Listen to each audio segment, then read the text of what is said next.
नमस्कार दोस्तों, स्वागत करता हूं आपका एडुविस्टा बाई अश्वनी में। और आज के इस वीडियो में हम देखेंगे चैप्टर नंबर 2 एग्रीकल्चर के बारे में। ठीक है, इस चैप्टर की हम शॉर्ट समरी देखेंगे। इससे पहले मैंने इसी चैप्टर का डिटेल एक्सप्लेनेशन दिया है, जिसमें मैंने लाइन बाय लाइन एक्सप्लेन किया है। तो चलिए इस वीडियो में हम देखते हैं इसके शॉर्ट समरी को और जल्दी से सभी चीज़ों को अच्छे से रिकॉल करते हैं। दोस्तों थोड़ा सा ये वीडियो भी लंबा हो सकता है क्योंकि काफ़ी ये लंबा चैप्टर है। एग्रीकल्चर जैसा कि आप जानते हैं ये बैकबोन है हमारे कंट्री का। तो ये भी वीडियो थोड़ा बहुत लंबा हो सकता है, तो आप सबसे पहले तो इसका एक्सप्लेनेशन वाला वीडियो देखिए, फिर इसके बाद ये देखेंगे तो बहुत अच्छे से आपको रिकॉल हो पाएगा। तो चलिए बिना किसी टाइम वेस्ट के जल्दी से अपने वीडियो को शुरू करते हैं। इसमें हम एग्रीकल्चर के बारे में देख रहे थे। सबसे पहले तो हम जानते हैं कि कितने टाइप की इकोनॉमिक एक्टिविटी होती है।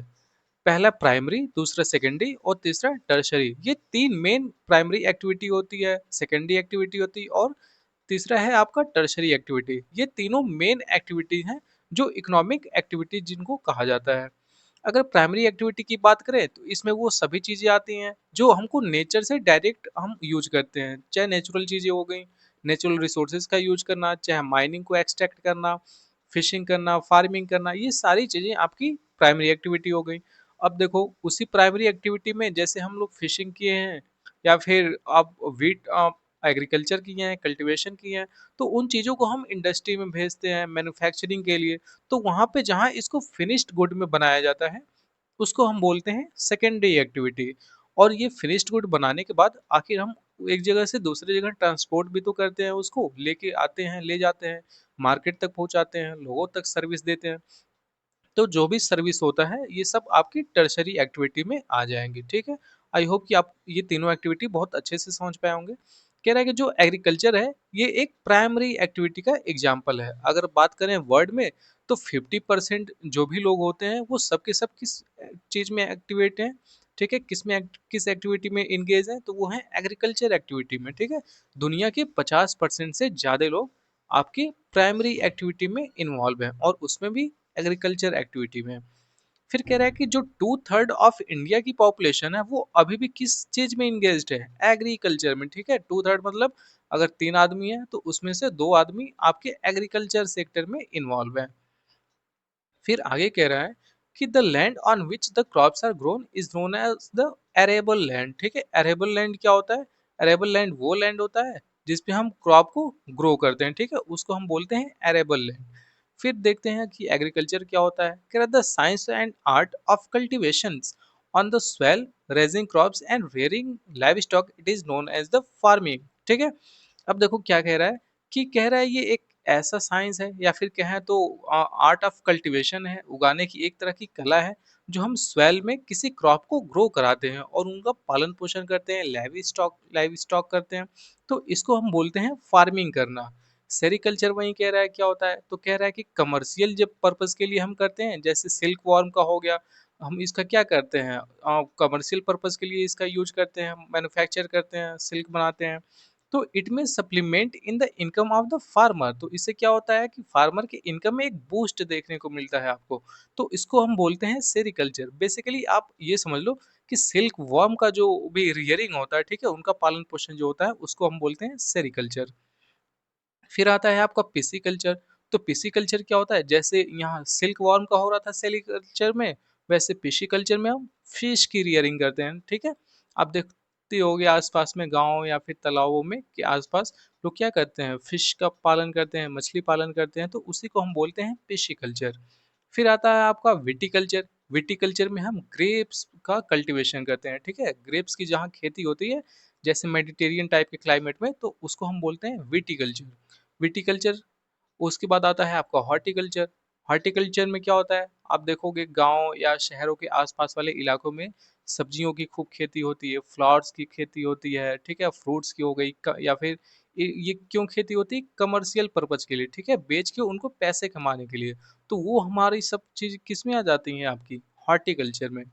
फिर कह रहा है अगर टाइप्स ऑफ फार्मिंग की बात करें तो ये भी दो टाइप की होती है, एक सब्सिस्टेंस फार्मिंग होती है और दूसरा आपका कमर्शियल फार्मिंग होता है। अब सब्सिस्टेंस भी फार्मिंग दो टाइप की होती है, एक आपका इंटेंसिव और दूसरा आपका प्रिमिटिव।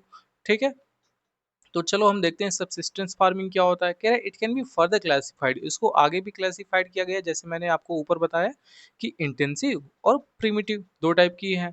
इंटेंसिव की कह रहा है कि ये उस टाइप के एग्रीकल्चर होते हैं जो एक स्मॉल लैंड पे किए जाते हैं, जैसे छोटे छोटे जो खेत होते हैं ना, उस पे ये सब चीजें की जाती हैं with the help of simple tool. बहुत सिंपल टाइप के टूल हो गए, आपके हंसिए का यूज किया जाता है, या फिर थोड़ा बहुत देखोगे तो आप लेबर के साथ इसको खेती को किया जाता है, ठीक है।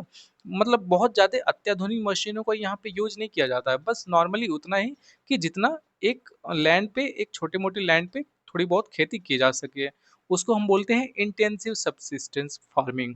फिर आता है आपका प्रिमिटिव सबसिस्टेंट फार्मिंग। कह रहा है इस टाइप की खेती में हमको क्या देखने को मिलता है, शिफ्टिंग कल्टीवेशन देखने को मिलता है। ये वही चीज है, ठीक है, जिसको हम झूम कृषि के नाम से जानते हैं, जहाँ कोई ट्राइबल पीपल्स आते हैं या फिर कुछ फार्मर्स आते हैं, आसपास की चीजों को, फॉरेस्ट एरिया को जलाते हैं, आसपास के रिसोर्सेज का यूज करते हैं, वहाँ की सॉइल पे खेती करते हैं, फिर जब वो रिसोर्सेज फर्टिलिटी गायब हो जाती है सॉइल से, तो फिर दूसरी जगह चले जाते हैं। तो यही है आपकी प्रिमिटिव सबसिस्टेंस फार्मिंग। फिर अगर हम बात करें शिफ्टिंग कल्टीवेशन की, तो शिफ्टिंग कल्टीवेशन उसी का नाम है। कह रहा है कि ये ज्यादातर अमेजन बेसिन के आसपास देखने को मिलता है, या फिर ट्रॉपिकल अफ्रीकन रीजन में देखने को मिलता है, और इनको अलग अलग जगहों पे अलग अलग नाम से जाना जाता है। जैसे इंडिया में नॉर्थ ईस्ट वाले रीजन में बात करें तो इसको बहुत ज्यादा फेमस है अपने झूम कृषि के लिए, और इसको स्लैश एंड बर्न एग्रीकल्चर भी कहा जाता है। स्लैश में जलाना, स्लैश में, और इसको शिफ्टिंग कल्टीवेशन को स्लैश एंड बर्न एग्रीकल्चर के नाम से भी जाना जाता है। फिर है आपका नोमैडिक हर्डिंग। अब देखो नोमैडिक हर्डिंग क्या होता है, ये एक तरह का प्रैक्टिस है जिसमें क्या होता है, ये देखो या तो सेमी एरिड में होगा या तो एरिड रीजन में ये देखने को मिलता है, जैसे आपके सहारा, सेंट्रल एशिया, ठीक है, इस टाइप के, या फिर इंडिया में भी कुछ पार्ट हैं जैसे राजस्थान, जम्मू कश्मीर, यहाँ पे देखने को मिलेंगे। आप देखोगे कि बहुत कुछ लोग, ग्रुप ऑफ पीपल्स, बहुत से किसी ग्रुप ऑफ एनिमल्स को लेके एक जगह से दूसरी जगह मूव करते रहते हैं, किस चीज में, खाने की तलाश में, अपने जानवरों के खाने की तलाश में, शेल्टर की तलाश में, ठीक है। और वो लोग क्या करते हैं, जो भी जानवरों से चीजें हासिल हो पाती हैं वो लोग आम इंसान को देते हैं, जैसे मीट हो गया, मिल्क हो गया, फिर वुल हो गया, ये सब चीजें आम इंसान को देते हैं। और फिर आम इंसान से क्या लेते हैं, अपने जानवरों के लिए खाना लेते हैं, या फिर अपनी जरूरतमंद की चीजें लेते हैं। तो वो होता है आपका नोमैडिक हर्डिंग। फिर आता है आपका कमर्शियल फार्मिंग। अब देखो कमर्शियल नाम से ही पता चल रहा है कि ये जो भी फार्मिंग होगी सिर्फ और सिर्फ पैसे कमाने के पर्पज से ये खेती की जाती है। अब इसमें अगर हम बात करें तो कह रहा है कि इसमें किस टाइप की एग्रीकल्चर होती है, एक मिक्स्ड फार्मिंग किया जाता है या फिर प्लांटेशन एग्रीकल्चर किया जाता है। अब चलो हम देखते हैं कि कमर्शियल ग्रेन की जो फार्मिंग की जाती है, इसमें क्या क्या चीजें उगाया जाता है। तो सबसे पहले कह रहा है वीट, मैज, ये कुछ बहुत कॉमन टाइप के एग्जाम्पल हैं आपके कमर्शियल फार्मिंग के। देखो वीट भी आप देखोगे बहुत लार्ज क्वांटिटी में उगाया जाता है, क्यों, क्योंकि ये तो बहुत मेन सोर्सेस ऑफ फूड है। फिर मैज भी होता है, आप विदेशों में देखोगे तो इस चीज का भी बहुत ज्यादा यूज होता है। कह रहा है कि अगर मिक्स्ड फार्मिंग में देखा जाए तो एक लैंड होता है, और फिर वहां पे अगर हम एक तरफ फूड ग्रो कराते हैं, जैसे मान लो ये आपका पीस ऑफ लैंड है, अगर यहाँ पे एक तरफ देखोगे खेती होती रहती है धान की, गेहूं की, या फिर आप मेज की, और उसी में क्या होता है, एनिमल रियरिंग भी होता है, एक कहीं साइड में बना देंगे, पानी भर देंगे, और उसमें फिश डाल देंगे, डक डाल देंगे, ठीक है, तो उससे पशुपालन भी हो जाता है और खेती भी हो जाती है। तो दोनों साथ साथ होती है, तो इसीलिए हम बोलते हैं इसको मिक्स्ड फार्मिंग। फिर कह रहा है कि प्लांटेशन, कह रहा है प्लांटेशन भी एक टाइप का कमर्शियल फार्मिंग ही है, जहाँ पे हम सिंगल क्रॉप को, जैसे टी हो गया, कॉफी हो गया, शुगर केन हो गया, कैश्यू, रबर, या फिर बनाना या कॉटन, इनको हम बहुत लार्ज अमाउंट में ग्रो कराते हैं, ठीक है, बहुत लार्ज क्वांटिटी में इनको हम ग्रो कराते हैं सिंगल क्रॉप को, और इनको बेच के पैसे कमाने के पर्पज से ये सब खेती की जाती है।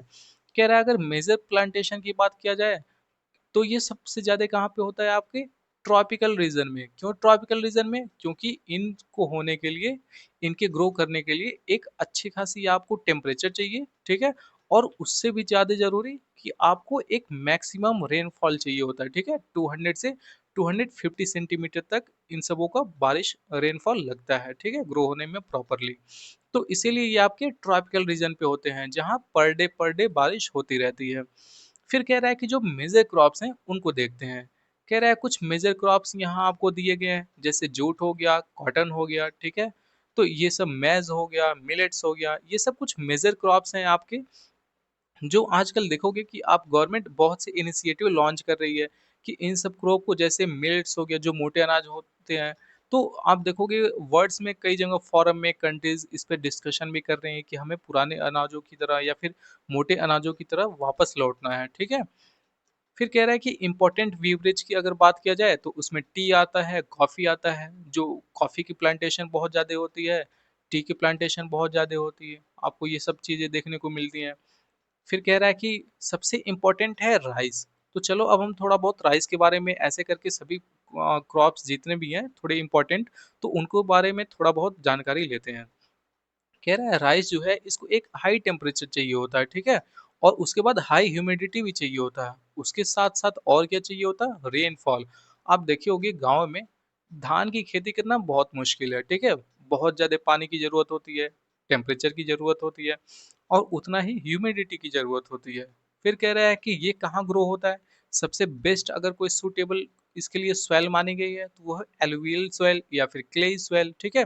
जियो जो इसकी प्रॉपर्टी क्या होती है कि ये वाटर को एब्जॉर्ब करके रखता है, ठीक है, होल्ड करके रखता है, इसीलिए ये सबसे बेस्ट सुटेबल सॉइल माना गया है राइस के कल्टीवेशन के लिए।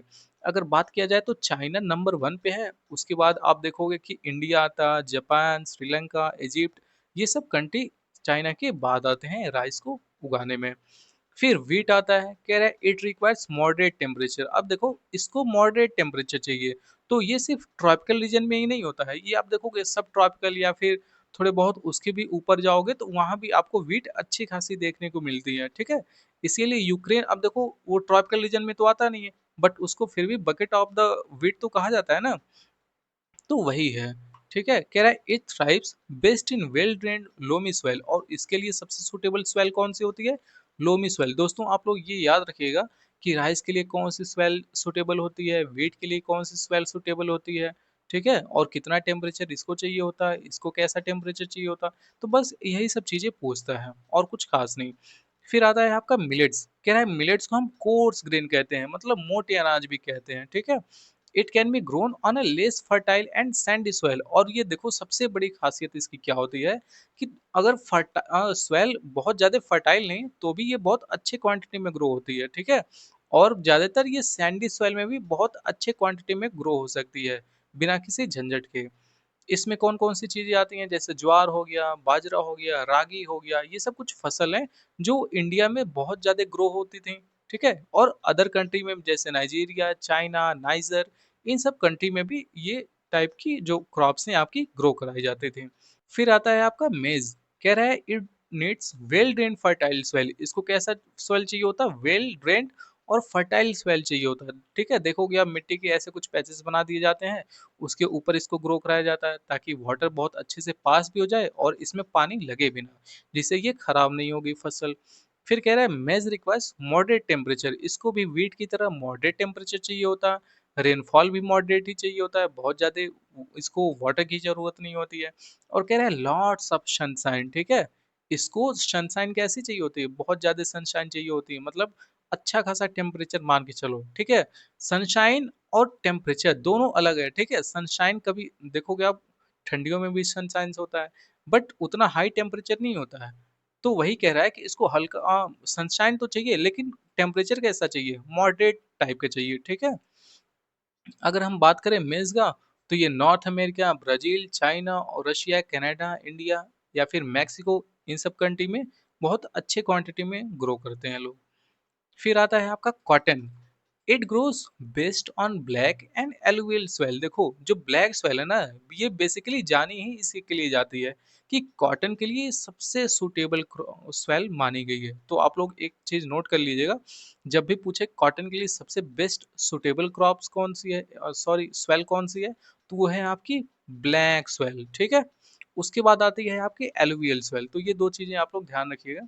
कह रहा है कि कॉटन को कैसी टेम्परेचर की रिक्वायर्ड होती है, इसको हाई टेम्परेचर चाहिए, ठीक है।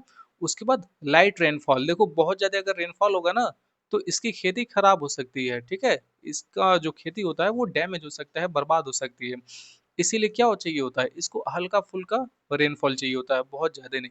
कह रहा है 210 फ्रॉस्ट फ्री डेज, 210, ठीक है, 210 दिन इसको ऐसे चाहिए कि कहीं ऐसा ना हो कि फॉगी वेदर हो, या फिर मौसम जैसा विंटर में हो जाता ना बिल्कुल वो सोस, या फिर कोहरा घना होता है, तो इस टाइप की इसको वेदर नहीं चाहिए होता है। इसको कम से कम 210 दिन ऐसे चाहिए कि उस दिन अच्छे दिन खिले, ठीक है, दिन निकले अच्छा, प्रॉपर सनलाइट आए। तो इसको कम से कम 210 दिन तो ऐसा चाहिए ही चाहिए, तभी ये बहुत अच्छे से ग्रो हो पाएगा। फिर कह रहा है वही कि ब्राइट सनशाइन इसको चाहिए होता है इसके ग्रोथ के लिए। चाइना, यूएसए, इंडिया, पाकिस्तान, इस टाइप की कुछ कंट्रीज हैं जहाँ पे ये लीडिंग प्रोड्यूसर है, ठीक है, जहाँ पे ये बहुत अच्छे से लोग ग्रो कराते हैं और इससे कमर्शियल पर्पस के लिए भी यूज करते हैं। फिर आता है आपका जूट, देखो ये बहुत इंपॉर्टेंट है। कह रहा है also known as the golden fibre, इसको हम लोग क्या कहते हैं, किस नाम से जानते हैं, गोल्डन फाइबर। तो आप लोग नोट करके रखिए इसको कि जो आपका जूट होता है इसको एक और नाम से किस नाम से जानते हैं, गोल्डन फाइबर के नाम से जानते हैं। कह रहा है कि it grow well on alluvial soil, इसको कैसे सॉइल चाहिए, एलुवियल सॉइल चाहिए, ठीक है। और कह रहा है रिक्वायर्स हाई टेम्परेचर, इसको टेम्परेचर भी कैसा चाहिए, बहुत ज्यादा चाहिए। और इसको हैवी रेनफॉल भी चाहिए, कम से कम 200 सेंटीमीटर के आसपास रेनफॉल इसको जरूरत होती है। फिर और इसको एक ह्यूमिड क्लाइमेट चाहिए। तो ये सारी चीजें आपको कहाँ मिलेंगी, ट्रॉपिकल रीजन में, ठीक है। इसीलिए जूट भी आपको ट्रॉपिकल या फिर थोड़ा बहुत सब ट्रॉपिकल रीजन के आसपास देखने को मिलता है। This crops is grown in the tropical areas, देखो यही कह रहा है ना नीचे वाले लाइन में, अभी मैंने आपको ऊपर बताया कि ये ट्रॉपिकल एरियाज में ग्रो होती हैं। और ट्रॉपिकल रीजन में भी इंडिया और बांग्लादेश, ये दो बहुत मेजर प्रोडक्शन वाली इसकी कंट्री हैं, ठीक है। फिर आता है आपका कॉफी, कह रहा है कॉफी के रिक्वायरमेंट के लिए आपको एक वार्म और वेट क्लाइमेट चाहिए होता है, ठीक है। और किस टाइप की सॉइल चाहिए होती है, लोमी टाइप की सॉइल चाहिए होती है आपको। ये ज्यादातर आपको हिल स्लोप्स में देखने को मिलता है। हिल स्लोप्स कैसा होता है, बिल्कुल ऐसा होता है, इस पे बिल्कुल इसकी खेती की जाती है, ठीक है। इसको मैक्सिमम रेनफॉल तो चाहिए, बट ऐसा वाटरफॉल चाहिए या फिर ऐसा रेनफॉल चाहिए जो इसकी जड़ों में लगे ना, पानी ना लगे, नहीं तो ये फसल बर्बाद हो सकती है। ये स्लोपी एरिया में इसीलिए किया जाता है, यहाँ बारिश होती है आराम से पानी बह के नीचे चला आता है। कह रहे हैं ब्राजील की अगर बात किया जाए तो दुनिया में सबसे ज्यादा प्रोड्यूशन प्रोडक्शन करने वाली कंट्री है आपकी ब्राजील, किस चीज की, कॉफी की। उसके बाद कोलंबिया और इंडिया देखने को मिलते हैं। अगर वहीं टी की बात किया जाए तो ये भी एक बहुत इंपॉर्टेंट बेवरेज क्रॉप है। बेवरेज क्रॉप वो होते हैं जो अपने स्वाद के अनुसार लोग पीने की यूज करते हैं, ठीक है, इससे पेट नहीं भरता है, बट लोग अपने शौक से पीते हैं, तो उसको हम बोलते हैं बेवरेज क्रॉप। कह रहा है it needs well drained loamy soil, देखो जो जो चीजें कॉफी को जरूरत होती है ना, बिल्कुल वही चीजें टी को भी जरूरत होती हैं। कह रहा है इसको भी एक जेंटल स्लोप पे उगाया जाता है।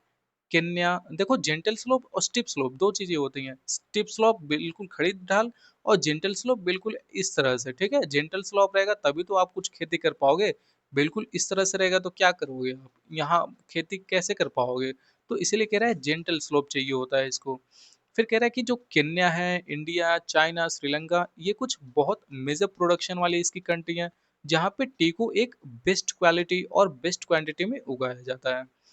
अगर हम बात करें कि एग्रीकल्चरल डेवलपमेंट क्या होता है, तो कह रहा है ये टर्म्स जो है ये रेफर करता है उस एफर्ट को जहाँ पे लोग अपने खेती में प्रोडक्शन को और ज्यादा से ज्यादा मैक्सिमाइज करने का काम करते हैं, ठीक है। अपने नॉलेज का यूज करके, टेक्नोलॉजी का यूज करके, ठीक है, एडवांस मशीनरी का यूज करके लोग अपने प्रोडक्शन को और ज्यादा से ज्यादा बढ़ाने की कोशिश करते हैं। उसी को हम कहते हैं एग्रीकल्चर डेवलपमेंट। कह रहे एग्रीकल्चर डेवलप्ड है different places in different part of the world. और क्या है, कह रहा है कि एग्रीकल्चर जो है ये अब धीरे धीरे आपको देखोगे डे बाय डे अत्याधुनिक मशीनरी के आने वजह से, टेक्नोलॉजी के आने की वजह से, बहुत ज़्यादा इंफॉर्मेशन या फिर कहें तो साइंटिफिक टाइप की खेती करने से इसका प्रोडक्शन देखने को भी मिला है इन द वर्ल्ड में, ठीक है, पूरी दुनिया में। अब धीरे धीरे एग्रीकल्चर भी सुधर रहा है, ठीक है। अब देखोगे कंप्यूटर के आने से मानसून की क्लाइमेट की जानकारी हमको अच्छे से मिल पाती है, तो हम अपनी खेती भी कुछ ठीक ठाक लेवल पे कर पाते हैं। तो बस इस वीडियो में इतना ही। आई होप कि आपको यह वीडियो पसंद आई होगी। अगर पसंद आया तो लाइक करें, और ऐसे ही वीडियोस देखने के लिए हमारे चैनल को सब्सक्राइब करके बेल आइकन को ऑन कर दें। अगर आपको जो भी चीज़ें समझ में नहीं आती हैं, कुछ चीज़ें छूट जाती हैं, तो आप क्लियरली उसको कमेंट बॉक्स में मुझसे पूछ सकते हैं या फिर मुझे कुछ सजेस्ट कर सकते हैं। ये जो भी चीज़ें मैं आपको पढ़ाता हूँ, ये सारी की सारी चीज़ें मेरे टेलीग्राम चैनल पे अपलोडेड होती हैं पीडीएफ के फॉर्म में, तो आप वहाँ से भी जाके इसको पढ़ सकते हैं। टेलीग्राम चैनल ज्वाइन ना करना भूलें, ठीक है? डिस्क्रिप्शन बॉक्स में आपको उसका लिंक मिल जाएगा। तो बस इस वीडियो में इतना ही, मिलते हैं बहुत जल्द एक और नए वीडियो में, तब तक के लिए जय हिंद।